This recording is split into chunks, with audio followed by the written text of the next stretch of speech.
இந்த வயசான லேடி ஆர்ஃபனேஜ்ல இருந்து இந்த கியூட்டான பொண்ணை அடாப்ட் பண்ணி கூட்டிட்டு வராங்க. டெய்லியுமே இந்த பொண்ணை பாலை ஊத்தி தான் குளிக்க வைக்கிறாங்க. அதனாலேயே இந்த பொண்ணுடைய ஸ்கின் எல்லாம் நல்லா பளபளன்னு க்ளோவா இருக்குது. இப்படியே இந்த குட்டி பொண்ணு வளர்ந்து இப்ப 18 ஏஜும் ஆயிடுச்சு. இந்த சிச்சுவேஷன்ல ஒரு பணக்கார பையன் எனக்கு ப்ரப்போஸ் பண்ணிட்டாமான்னு சொல்லிட்டு இவங்க கிட்டயும் வந்து சொல்றாங்க. பட் இது கேட்ட இந்த லேடியும் ரொம்பவே கோவப்பட்டுட்டு நம்ம 2 பேரும் உடம்ப ஸ்விட்ச் பண்ணிக்கலாம், நான் தான் அந்த பணக்காரனுக்கு ஒய்ஃபா ஆகணும், இவ்வளவு நாள் நான் உன்னைய பால்ல குளிக்க ஊத்தி வளர்த்தது எல்லாமே உன்னுடைய உடம்புக்காக தான் அப்படின்னு சொல்றாங்க. இதுக்கு இந்த பொண்ணு சம்மதிக்காததுனால இந்த பொண்ணையுமே பிடிச்சு நல்லா அடிச்சு கையில இந்த செயினையும் கொடுத்து மந்திரத்தை சொல்லவும் ஆரம்பிக்கிறாங்க.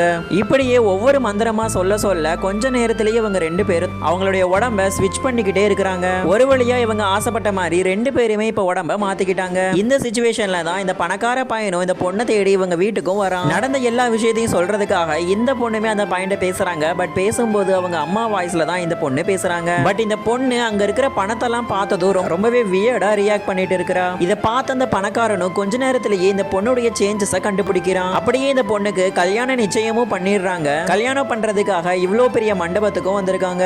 இவங்க அம்மாவும் வெட்டிங் ட்ரெஸ் எல்லாத்தையுமே போட்டுட்டு கல்யாணம் பண்ணிக்கிறதுக்காக ஸ்டேஜுக்கும் போறாங்க. இந்த பொண்ணு தன்னுடைய ஃபேஸை பிளாக் கலர் மாஸ்கால கவர் பண்ணிட்டு ஓரமா நின்று வேடிக்கை பார்க்கறாங்க. பட் கொஞ்ச நேரத்திலேயே அந்த மாப்பிள்ளை பையன் நோட்டீஸ் பண்றான். அந்த பொண்ணுடைய கை எல்லாமே ரொம்பவே ரஃபா வயசான தோலா மாற ஆரம்பிக்குது. இப்படியே அவங்க போட்ட மந்திரத்துடைய தாக்கம் கம்மியாகிறதுனால 2 பேரும் திரும்பவும் பழையபடி தங்களுடைய ஒரிஜினல் உருவத்துக்கும் வந்துடுறாங்க.